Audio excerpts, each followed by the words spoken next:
வணக்கங்க. கொஞ்சோண்டுங்க, கொஞ்சோண்டு மாவு இருக்குங்க. ஒரு பெருசு பொண்டாட்டி கணவன், மனைவி 2 பேர் இருக்காங்க. கொஞ்சோண்டு வீட்ல கொஞ்சோண்டு மாவு இருக்குதுங்க. மாவு. அ கோ கோதுமை மாவு இருக்குதுங்க. அந்த கோதுமை மாவு எடுத்து இது ஒரு கதையா சொல்றேங்க. அ அந்த கோதுமை மாவு எடுத்து பெனையிறாங்க. பெனஞ்சு சப்பாத்தி பண்றாங்க. சப்பாத்தி பண்ணும்போது, அது என்ன ஆகுதுன்னாங்க, 3 சப்பாத்தி ஆயிருது.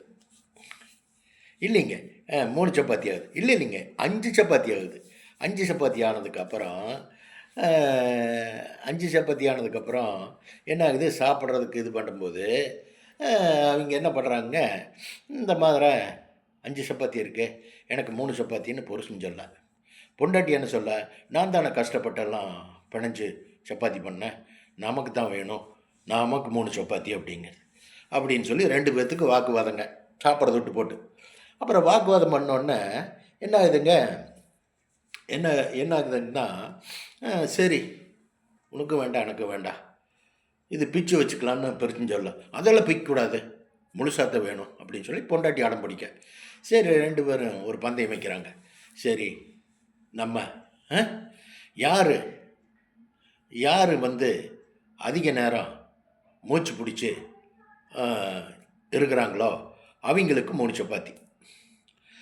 யார் மூச்சு பிடிக்க முடியாமல் எந்திரிக்கிறாங்களோ அவங்களுக்கு வந்து 2 சப்பாத்தி அப்படின்னு சொல்லி பந்தயம் போட்டு மூச்சு பிடிச்சிட்டு 2 பேர் படுக்கிறாங்க. 2 பேர் படுக்கும்போது என்ன ஆகுதுங்கன்னா, நல்லா மூச்சு பிடிச்சிட்டு 2 பேருமே தம் கட்டி, ஐயோ! அ மூச்சு விட்டாச்சுன்னா 3 சப்பாத்தி அவளுக்கு போயிருமே அப்படின்னு இவரு நினைக்க. இந்த பொம்பளை என்ன வந்து, நீங்க மூச்சு நம்ம வாங்கிட்டோம்னா 3 சப்பாத்தி அவருக்கு போயிருமே, அந்த ஆளுக்கு போயிருமே அப்படின்னு சொல்லிட்டு இந்த 2 பேரும் போட்டி போட்டு அப்படி இருக்காங்க. அப்படி இருக்கிற பட்சத்தில என்ன ஆகுதுன்னா, வெளிச்சம் போயிருதுங்க. வெளிச்சம் போயிருது. விடிய நைட்டெல்லாம் சாப்பிடவும் இல்ல, ஒண்ணும் இல்ல. மூச்சு புடிச்சுட்டு 2 பேரும் படுத்துட்டு இருக்காங்க. படுத்து தூங்கிட்டாங்க. தூங்கி தூங்கி மு முழிப்பானோனே முழிக்கிற மாரி அந்த மூச்சு பிடிக்கிற மாரி படுத்துக்கிறாங்க. இப்படி இருந்து ஆகி போச்சுங்கன்னா விடிஞ்சு போகுது. விடிஞ்ச உடனே அக்கம் பக்கத்தில பூரா என்ன கதவெல்லாம் திறக்கல, வேலை வெட்டிக்கு போகணுமே, ஒரு என்னாச்சு ஏதாச்சுன்னு போய் அ ஜன்னல் தொறந்து பார்த்தா 2 பேர் படுத்துட்டு இருக்காங்க பாயில. என்னங்க 2 பேர் படுத்துட்டு இருக்காங்க. 2 பேர் படுத்ததுக்கு அப்புறம், அப்புறம் கதவ உடைச்சு கிடச்சு உள்ள போகும்போது 2 பேரும் அப்படியே படுத்துட்டு இருக்காங்க. மூச்சு புடிச்சு தான் படுத்துட்டு இருக்காங்க.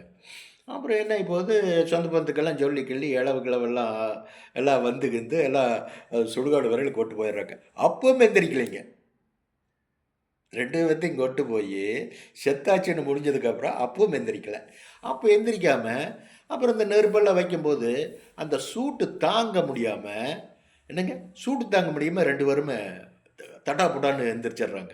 எந்திரிச்சுட்டு, ஐயோ! 3 சப்பாத்தி. அப்பவும் எந்திரிச்சுட்டு, 3 சப்பாத்தி எனக்கு, 3 சப்பாத்தி எனக்கு அப்படின்னு சொல்லி. பொண்டாட்டி, எனக்கு தான் 3 சப்பாத்தி அப்படின்ட்டு. அப்புறம் பார்த்தா கூட்டமா இருக்கு. என்னன்னு பார்த்தா இப்படி. இப்படி இப்படி இப்படி வந்துங்க, அ ஒரு ஒரு ஒரு இது இல்லாம அப்படி ஆயி, இது இந்த மாரி எல்லாம் ஒரு இதாகி, கடைசியில கடைசியில என்ன ஆயி போச்சு, அவிங்களுக்கு, "ஓ! இதனால தானா?" அப்படின்னு சொல்லிட்டு, அந்த அவிங்கள 2 பேத்தையும் கூட்டிட்டு போய் உட்கார வச்சு, என்னங்க, பயங்கரமான விருந்து படைக்கிறாங்க சாப்பிடுறதுக்கு. தெகட்டுற அளவுக்கு, இந்த ஊர் ஜனங்க. தெகட்டுற அளவுக்கு சாப்பிடுற அளவுக்கு, தெகட்டுற அளவுக்கு விருந்து வச்சு, புத்திமதி சொல்லி அனுப்புறாங்க. அட கழுதைகளா! இந்த சப்பாத்திக்கு வேண்டியா மூச்சு அடைச்சிட்டு இப்படி படுத்து உறவே இது பண்ணீங்க? இனிமேலெல்லாம் இப்படியெல்லாம் இருக்காதீங்க. ஆளுக்கு ஆளு விட்டு குடுத்து போங்க. விட்டு குடுத்து பொழப்பு நடத்துங்கன்னு சொல்லி குடும்பம் நடத்துறாங்கன்னு சொல்ல வர்றேன். வச்சுரட்டுங்களா? பாய்.